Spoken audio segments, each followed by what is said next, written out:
io moa araka le resaka hoe tsy maintsy alefa aloha ny compétition ty taona ty zany zany hoe amin'ny 2 mars zay zany amin'izao anatin'ny préparation tanteraka ny andehanany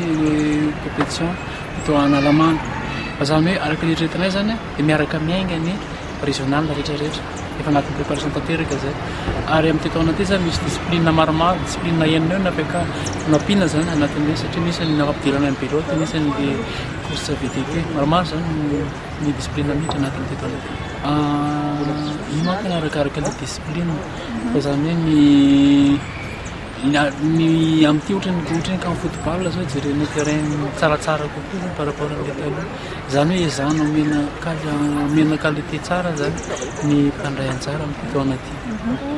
io manko ny araka le resahako ty sport ty dia anisan'ny fanafody tsy vidim-bola ho ampiasam-panjakana mitanjona zany dia mpiasam-panjakana salama